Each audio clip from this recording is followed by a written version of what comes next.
ಕಲಬುರಗಿ ಜಿಲ್ಲೆಯ ಚಿಂಚೋಳಿ ತಾಲೂಕಿನ ಗಡಿಭಾಗದ ಮೀರಿಯಾಣ ಚೆಕ್ಪೋಸ್ಟ್ನಲ್ಲಿ ತೆಲಂಗಾಣದ ತಾಂಡೂರುದಿಂದ ದಾಖಲೆ ಇಲ್ಲದೆ ಅಕ್ರಮವಾಗಿ ವಿವಿಧ ಕಂಪನಿಯ ತಂಬಾಕು ಮತ್ತು ಸಿಗರೆಟ್ಗಳು ಚಿಂಚೋಳಿಯಲ್ಲಿ ಸಾಗಿಸುತ್ತಿರುವ ಸಂದರ್ಭದಲ್ಲಿ ಲೋಕಸಭಾ ಚುನಾವಣಾ ನಿರ್ಮಿತ ಮಿರಿಯಾಣ ಚೆಕ್ಪೋಸ್ಟ್ನಲ್ಲಿ ವಾಹನ ತಪಾಸಣೆ ಮಾಡಿದಾಗ ಅಕ್ರಮ ತಂಬಾಕು ಮತ್ತು ಸಿಗರೆಟ್ಗಳು ವಾಹನದಲ್ಲಿ ಪತ್ತೆಯಾಗಿದ್ದು ಅಂದಾಜು 1,35,000 ಮೊತ್ತದ ತಂಬಾಕು ಮತ್ತು 7 ಲಕ್ಷ ರೂಪಾಯಿ ಮೊತ್ತದ ವಾಹನವನ್ನು ವಶಕ್ಕೆ ಪಡೆಯಲಾಗಿದೆ. ಈ ಪ್ರಕರಣವು ಮಿರಿಯಾಣ ಪೊಲೀಸ್ ಠಾಣೆಯಲ್ಲಿ ದಾಖಲಾಗಿದೆ. Mallikarjuna Sangolagi, NKS TV4 Kalaburagi.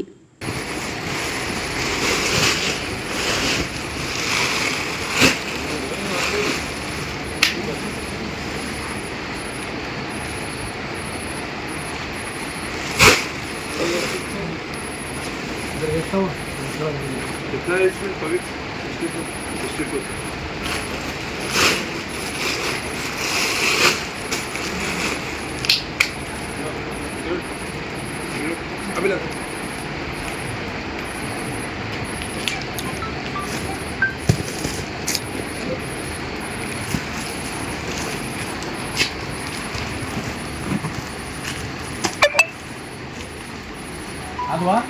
No. Hello, ¿cuánto habla?